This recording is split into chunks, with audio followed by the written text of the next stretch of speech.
Chelsea, new week, new cycle. How are you feeling so far? You know the answer to that. I feel like trash, guys. For those of you who don't know, I like to do a lot of bodybuilding in the summer because it's hot and I sweat a lot doing bodybuilding, but I don't die as much, and then as it cools off, it hasn't cooled off here yet, but as it cools off, I tend to switch back into CrossFit to get myself ready for the open and all that stuff. And so I switched a little early this year, and it's Wednesday. We've done 3 workouts, and I am roasted.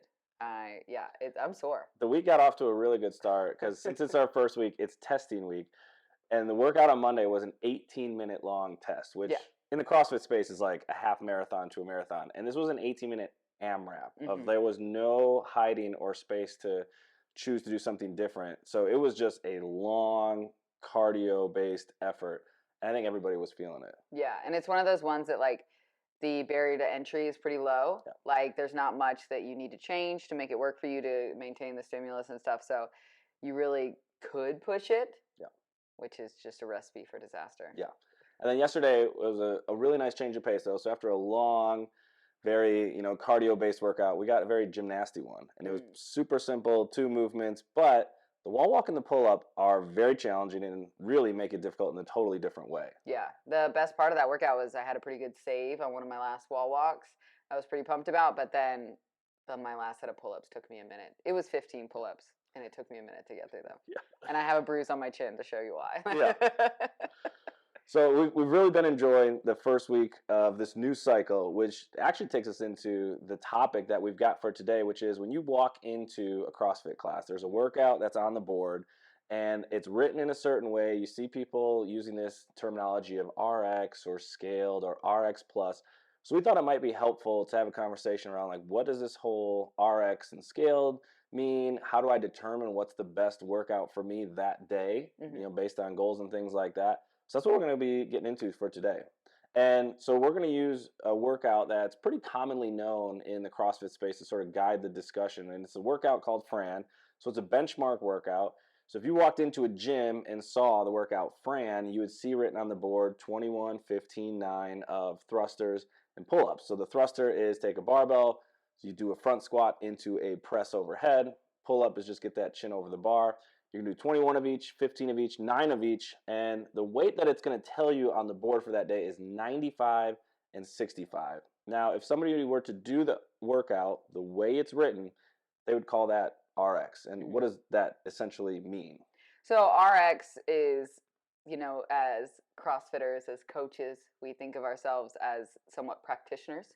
We are prescribing, however you say it, workouts to people. It is like your prescription, just like you would get from a doctor if you need to get antibiotics or something. So this is your prescription, and the abbreviation for that is RX. So that's why we call it RX. And there's a certain goal.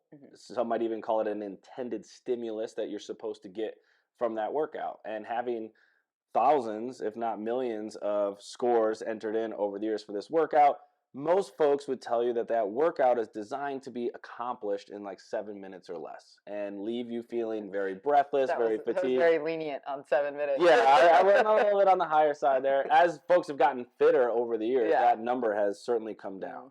So there's this goal we have for the workout. We've got it written up there as prescribed, but you also might walk into the gym that day and say, wow, 95-pound thrusters for 45 reps is a lot for me. I think I'm going to have to modify or adjust this so I can get my workout in that same window, the same stimulus as others. And at that point, we're going to do something what's called scale or modify the workout. So you've got this workout that's written, and some folks might attack it that way based on your fitness level, strength levels, all these other parameters. You might choose to modify it. Hey, I'm going to go a little bit less on the weight. Can't do pull-ups quite yet, so I'm going to do ring rows or jumping pull-ups. And so when you start thinking about the idea of RX versus scaled or modified, why is it important for us to choose the right option for us for that day and that workout? Yeah, so it's a prescription. It's meant to serve a certain purpose. When you take a prescription for a cold or something like that, an antibiotic, the purpose is to get rid of it, right? When we are prescribing workouts, it's meant to elicit a certain reaction, stimulus, so forth. Fran is meant to be a sprint, right? It's just like whether you're going to sprint 100 meters or run a mile, right? Sprinting for Fran is a very anaerobic exercise. It's just, there's not a lot of breathing happening. Well, you're breathing, but there's not a lot of oxygen or carbon dioxide clearing of the body. So it's very anaerobic. So when we're thinking about scaling it, that's the biggest thing that we want to keep in the stimulus, because you don't want to be the one person that finishes Fran standing tall, taking nice, easy breaths, going, that wasn't too bad. And then your compatriots are heaving for air on the floor, you know, because then you feel a little bit left out, right? Like, I didn't really do it like I was supposed to. So the biggest thing with scaling with Fran and any sort of anaerobic workout is to make sure you preserve that stimulus within by modifying the movements. Yeah. And so you could look at Fran and be like, well, you know what? I can do thrusters in 95 and I can do pull-ups. It might take me 15 minutes to do the workout, but I can click that RX prescribed button. And so when we look at it, what you're going to notice is, okay, even if you could do the movements, we're still kind of missing the mark. And we want this particular workout to leave you feeling breathless, feeling like it was a very high intense effort there. And so we're going to adjust or modify to help get you in that zone. Now, let's contrast that and say, instead of Fran being 21:15.9 and trying to get that done in, let's say, 5 or 6 minutes or less, now we've made it an AMRAP, where it's just like, you're just going to keep working through this. And let's say it's a 12-minute long AMRAP.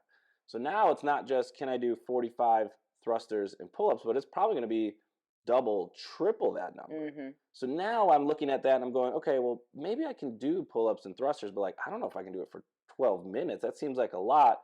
And so when we start thinking about adjusting or modifying, scaling that particular workout, what goes through your mind as a coach for an athlete? Well, for that one, I just want the athlete to be moving consistently the whole time, right? We're not getting out of breath too much. We're still able to kind of control, like we can maybe do some yes or no answers in between. So I want to make sure that they have a weight on the bar and a gymnastics movement that they can maintain for that full 12 minutes, right? Every time they walk up to the bar, they're confident they're going to hit at least 7 to 10 reps. Okay, it doesn't need to be unbroken, especially at 12 minutes, but they should have confidence in what they're doing. So that would be the first step, to make sure that they're not just like sprinting, stopping, sprinting, stopping, sprinting, stopping. We want to be moving consistently for those 12 minutes. Yeah. And I think as a coach, when somebody's walking in and we're starting to look at it, you start to frame the big picture here of like, hey, y'all, we're probably going to be doing close to 100 pull-ups or 100 thrusters. And if that intimidates you or makes you like buckle just a hair, it's probably a good indication that we might want to adjust, because we want you to get a great workout in. We also want you to be able to function in life outside of that hour. And so for those of us out there who look at a workout and you're like, oh, I know I can hit this, but I also know the next day or the next 3 days of training or working out are going to be completely out the window because I'm going to be so smoked, then that's probably another indication that we want to modify. And modifying or scaling sometimes leaves a bad connotation or a bad taste in people's mouths. I'm curious, why do you think that might be, where people come in, they look at the workout and they're like, I'm going to do whatever it takes to be able to click the prescribed RX button, versus modifying, finding the right option for you for that day, getting a good sweat in, and then being able to go on with your day? Why do you think some people have a hard time modifying? Well, you know, it's a lot of gyms will say like, check your ego at the door and things like. No one checks an ego anywhere. It's with you 24/7, just sitting on your shoulder, hanging out. And I think that's a big part of it, is like, we do these really cool things, we challenge ourselves, and we want to be the best always. We want to be at the top. You know, we don't want to say, I did this, but I scaled. You know, so I think it kind of comes from the culture of your gym as well. If they're only really promoting if you did RX or not if you had a good workout, you accomplished something, and you're going to make it to see another day, that can bring you to only want to do RX workouts. Yeah, it's just like, it's definitely like a personal thing, but it can be modified and changed if the coaches are directing you in a good way. Like if they're talking to you about, if they're only focused on like, this is RX, this is scaled, see you later, have a fun workout, that's not great. You know, you're always going to be focused on that. But if your coach is in there saying like, this is what's going to work for you so that you get the most out of the workout and the rest of the week, and then, you know, maybe in a few weeks we retest Fran and you can do it RX, or you do it the same way and you do way better. Shifting that focus outward instead of inward can kind of help with that. But that is kind of on the coach on that one, because a lot of people, I mean, we're all just super competitive, right? I mean, it's rare when you find someone that's not like, no, I want to do the hardest option always. Yeah. Like, yeah.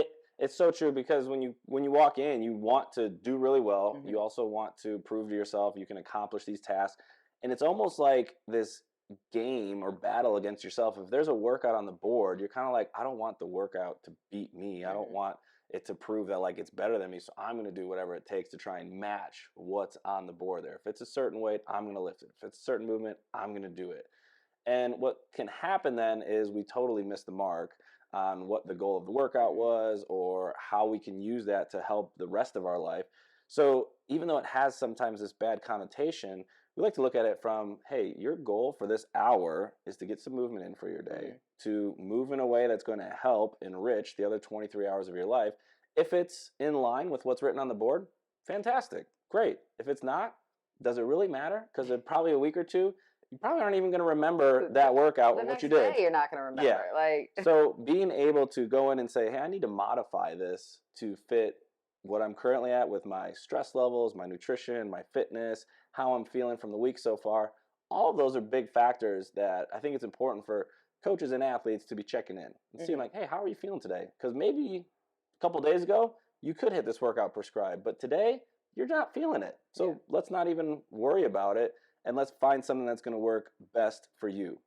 So when we start to think about the idea of modifying, there's a lot of things we can modify in a workout. Mhm. What are some of the things that go through your mind as a coach when an athlete comes in, you see the workout, and you're like, hey, let's figure out how this is going to best fit for you? What are things that you either modify or like to adjust first? Well, first you got to find out, like, why are we modifying or scaling? Is it because we haven't been doing CrossFit that long and our fitness isn't where we would like it to be?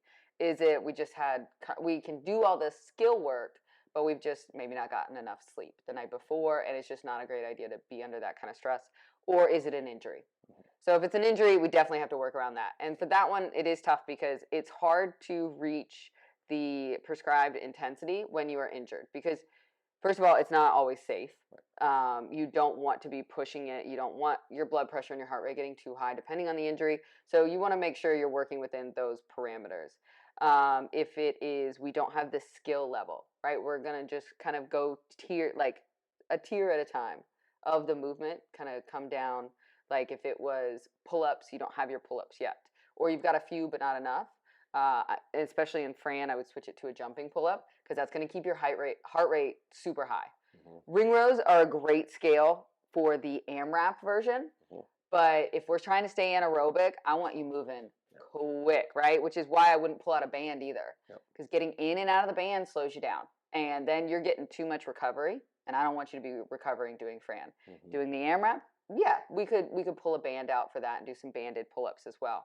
And ring rows, but in the anaerobic version, we're jumping, we're getting it done, you know. Yep. And then if it's someone who's deconditioned, hasn't done a lot of CrossFit, then the thrusters, I would pull down the weight, because I would want them to hold on to that bar for as long as possible. So I want to make it so that they have to do that. Yep. I know that sometimes people will figure that out and they'll go like, oh, I'll do the weight. And I'm like, no, I see you. I see you're doing that weight because you want to take the breaks. No, we're taking that excuse away. We're pulling it back so that they have to hold on to it for that amount of time. Yep. Yeah, one of my favorite things to think about as a coach is how long should a certain movement take? Mm-hmm. And I feel like you can apply this to almost any movement. So if you look at, 21-15-9 of thrusters, like, all right, we want 21 thrusters to be done in probably a minute or less. So it's like, all right, can you do thrusters at this weight in 1 minute or less? No? Then we're going to adjust. Or if you see calories in a workout, and it's like, hey, I know 15 to 18 calories should take you a minute or less. Can you do that? No? Well, then let's modify so that you're taking the right amount of time for these different movements. Same thing with barbells. Hey, fast singles is a great option here, but could you do a rep every 7 seconds at this weight? No? All right, then we got to adjust. Yeah. So you start to give people some idea of like, here's how often and how quickly you should be working through this. And that might give them a sense of, oh, let me modify reps, cut it back. Let me modify weight, pull back the loading. Or maybe we modify and just say, you're going to work for this amount of time, and however many reps you get in that amount of time, that's where you're going to be at for today. Don't even worry if it's the number that's on the board. So there's so many unique and creative ways that coaches can modify and adjust workouts that makes CrossFit accessible to anybody. Mm-hmm. And you hear a lot of folks who have intimidation of, I got to get fit, I got to get in shape, I got to be ready for CrossFit. And I think we're trying to dispel that notion by saying, hey, anybody at any fitness level can come into a gym. We can look at a workout, and a skilled coach can take that workout and modify it so you're getting just as good of a workout, whether you've been doing CrossFit for 10 years or one day. Yeah. And I think that's a big piece of finding the right gym, finding the right coach in the community who can modify and adjust workouts and have, like you said, sort of that culture around, hey, we're here to get a good workout in. We want to challenge you. We want to push you. We want you to push each other. We want to do it in a way that you keep coming back, because that's really the name of the game at the end of the day. Yeah, agreed. And a good coach is often like a mirror to the athlete. An athlete who's like, I could totally do all these thrusters in a minute. And then you kind of look at them like, could you? And they're like, no. But in the reverse, it's also like someone who's like, I don't know if I could do it. And you can mirror back to them like, no, you've been working hard. You can do this, and kind of push them to that, which is awesome. Yeah. So that's our conversation, our chat for today on the idea of RX versus scaling and modifying, what that looks like for you, and how you can go ahead and modify and adjust your workouts to get the best possible experience each day that you step into the gym. Bye.